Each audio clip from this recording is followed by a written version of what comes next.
ዋው ዝገርም ደስ ዝብል ጎጎ እዩ ማለት እዩ። ሓምባሻ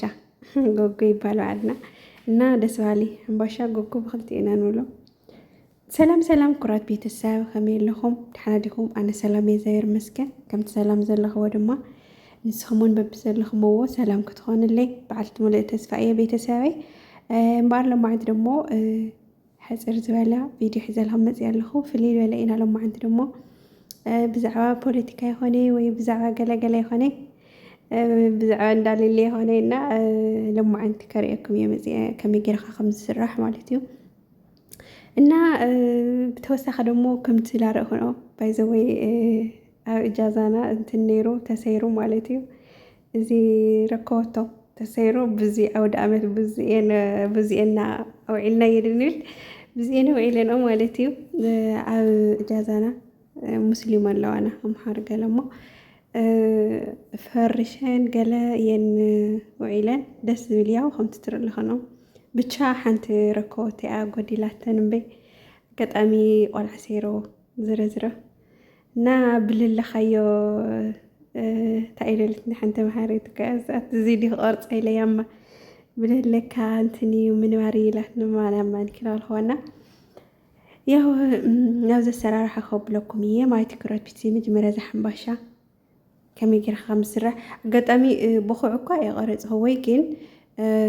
ያው ከምቲ ብኩዕ ሕንበሻ ንጋግሮ እዩ ካሜራ ጌርና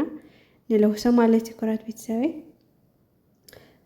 ካብኡ ደሞ እዚ በርበረና ዘይቲ ኣብዚ ኣዳሊና እኒአና ኣነና ሓንቲ ቆልዓ ኢና ክልቴና ስራሕ ተባሂልና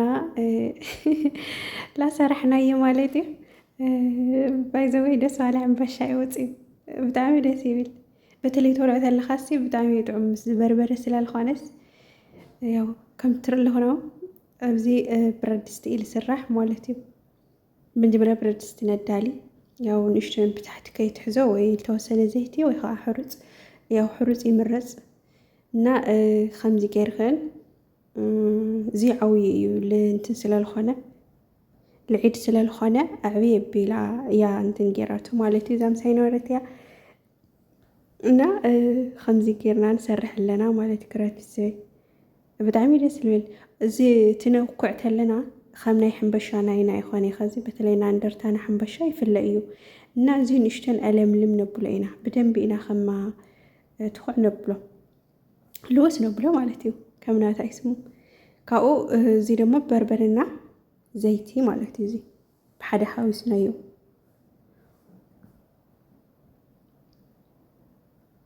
ያው ከምዚ ላ ገርና እዚ በርበረ ላብ ውሽጢ ከም ለኣቱ በፃብዕቲ ጌርና ማለት እዩ። በፃብዕቲ ከምዚ ጌርካን ለውሽጢ ተእትዎ ማለት እዩ። እዚ ኣብዚ በርበረ ላጠምዕኻ ላብዚ እንትን እምበይ እንደውም ከምዚ ጌርና ሲ ብዙሕ ላብ ውሽጢ እንደውም ኣይኣተወይ ኣብ ማእኸል እኳ ንእሽተይ ነቢሉ እምበይ በተለይ ብወሰን ወሰን ሲ ውሽጡስ ብዙሕ ኣይሓዚ ከምዚ ጌርና የለ ማለት እዩ። ቅድሚኡ ኣነ ሓንቲ ሰሪሕና ኣይፈልጠይ ነርና ስቂና ሕር ኣቢልናዮ ከምዚ ጌርና ብኢድና ሰየእተናየዋ በቃ ልውሰብ ከምዚ ጌርና ዓምጥ ቀብልናየዋ ምስ በርበሬና ምስ እንትኑ ምስ ሊጡ ማለት እዩ። እና ከዚ ሓንቲ መፅያ ከምዚ ኢላ ኣርያት ንዓይ እውን ማለት እዩ። ዝሮ ብለወፀ እዚ ይመስል ቡና እውን እናተቐድሐ ኮፍ ኢላ ቡና ላስተየትና እያ ማለት እዩ። ዝኒክን ፀረር ተብለላ እያ ብለለካ መኩራዕ ደለት እና ባይዘወይ እዚ ይመስል እዚ ሓምባሻ ብጣዕሚ ደስ ይብል ከተወልዖ ከለኻ ማለት እዩ። እንደውም ከይ ከም ተርእቱ ስቂላ ከም በዋዛ እየ ቀሪፀየ እምበይ ብዙሕ እንትን ኢለ ይኮንኩ ግን ንምንታይ ቪድዮ ላይ ሰርሕ ኢለ ቪድዮ መስርሒ ክኾን እዩና ያው እዚ ይመስል ማለት እዩ። ከምዚ ገይረና ውዒለና ዒድ ናይ ዘን እንታይ ስሙ ብዙሕ ቡና ገለኳ ይፈትዋ ሕና ኢና ልሚድና የን ቡና እምበይ ወዲ ብሲለን ድንቲ የብለኒ ናይ ቡና ግን እዚ ገይረን ቡና ላይ ተፍልሓ ኢልናየን ከምዚ ገይራ ገለ ኣቀራሪበን ናይ ዒድ እዩ ማለት እዩ። ቤተሰብ መቸም ዓሲር ገለታት ሌላ ረእኽን ይኽን ሓለዋ ደኒዩ እዩ ቸኮላታ እዚ እዩ እና ኣሰራርሕኡ ላ ይኩን እትኾና መጀመርያ ትለውስ ተለኻ ብእንትኒ ካትለውሶ ማለተይ ካሜራ ጎወጥ ወይ ሃም ጎወጥ ግብጥ ብልካ እኳ ሓሪፍ እዩ በተለይ ተለይሉ ብለልና ተደሊና መጀመርያ ካሜራ ጨው ገይርና ተወሰነ ሽኳር እውን ንሽትን ስኳር ልፈት ኣሎ ለይፈት ኣሎ ገይርና ንሽትን ሕሩፅ ገይርና በፅቢፅና ነፅኒሕና ድሕሪ ርብዒ ሰዓት 15 ደቂቃ ገለ ካብኡ ንለውሶ ማለት እዩ ከምኡ ገይርና ተለዊስናዮ ብጣዕሚ ይንፍሕ ልብል ክገርመክን እዚ ብኩዕ ማለት እዩ ኣይዱንጌናይ ክዱንጌና እንድሕር ለይደለና ከምኡ ገይርና ተየበልናይ ማለተይ ጎወጠ ገይርና ተገይርናዮ ሓሪፍ እዩ ካብኡ በቃ ከምዘርኽና በርበረ ምግባር እያ ካልእ ኣይኮነ በርበረና ዘይቲ ብሓደ ንገብር ካብኡ ብሓደ ለዊስና ላውዙ ሊጥ ላብ ብረድስቲ ገይርና መጀመርያ ብረድስቲ ካብኡ ብረድስቲ ገይርና ደሞ ቀኒስና ቅንስ ኣቢልና ብዙሕ ኣይነብለይ ገለክን ብዙሕስ ሓው ኣይነብሎ ወይኔ ትግርኛ ጥፍዮ ብጣዕሚ ናብ መጨረሻ ኢለ ንቐንሶ ማለት እዩ ከይሓረር ምንተይ ንመጨረሻ ቀኒስና ያው ይፍለጥ እዩ ብላዕሊ ከም ዝበሰለ ከምዚ ተሪእናዮ ተበሲሉ ጎወን እኳ ይግልብጦ እየን ኣሕና ግን ኣፍርን ብታሕቲና ገይርናዮ ግን ይግምጠል እዩ ሓደ ሓደ ደሞ ገምጢለን የውስልኦ ማለት እዩ ከምኡ ገይረን ንሕና ግን ከምዚ ገይርና ካብኡ ኣብ ፍርን ኢና ገይርናዮ ማለት እዩ ፍርን ስለለለና ፍርን ድሕር ለየብልክን ድማ ተገምጥልኦ ማለት እዩ ምስ በሰለ ርኢኽን ተወሲሉ ይፍለጥ እዩ ብላዕሊ ሊጥ ኣይፀንሒ ብቻ እንትን ይልሆን እምበይ እና ከምኡ ገይርኸን ትሰርሓ ማለት እዩ ዳዕረ ለለኽን ለዳዕረኽን በርበረ ለለክን ከምዚ ገይርኸን ስርሓ እጃዛ ለለኽን ደሞ እጃዛኻ ብጣዕሚ ጥዑም ደሞ ጣዕሙ ምስ ዝበርበረ ግድ ኮይነሲ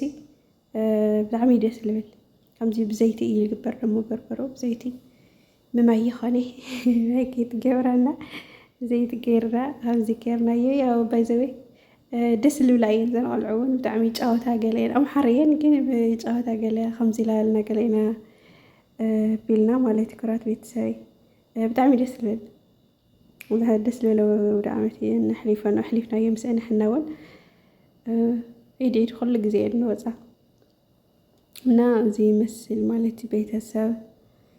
ናይ ናዕድ እውን ላቀረበ እዩ መቸም ሕና እውን ንሰርሕ ኢና ወይ ከምኡ ገይርና እንትን ባይዞ ያነስ እዚ ብረድስቲ ገይርካስ ኣይክእለይ ነይረ ከመይ እዩ ገለ ይብል ሕምባሻ ከምና ዓድና ከምና እንደርታ እየ ልሕምብሽ እሞ ወላ እዚ እጃዛ ወይ ላይ ከመይ ልበለ እዩ ንክእለ ይብላ እዚ ናይና ሕምባሻ ሲ ለይክእለ እሳተን ክገርመክን ካብኡ ከምዚ መጀመርያ ኣባላሽና ባይዘወይ ቅድሚኡ ከዚ ዘለይኮነስ ካሊእ መዓልቲ ሰሪሕና ገለ እዚ ብረድስ እዚ እንትንሲ ድንብርብር ይብሉ እዚ ቆንጆ እዩ ጣዕሙ ቆንጆ እዩ ግን በቃ ተርእይቱ ገለስ ብሓደ ሕውስብስ ኣቢልናዮ ምስ ተቆልዓ እና ዝሮ እዚ ይመስል ናይ ሎማዓንቲ ኮራተይ ብካሊእ መደብስ ክዓል መፅእ ደሞ እዚ ክፍለየኩም እየ ማለት እዩ ሼር ላይክ ደሞ ኣይትረስዑ በተለይ ላይክ ንግበር ጋይስ ታዩ ላይክ ዘይመፅእ ኣሎ እና ቪድዮ እውን እስካዕ መጨረሻ ንርእዮ ኩራተይ በር እውን ኣይንስበር ኩራት ቤተሰበይ ዋና በር ስለዝኾነ እና እንትን ኣይንበሉ ኩራት ቤተሰበይ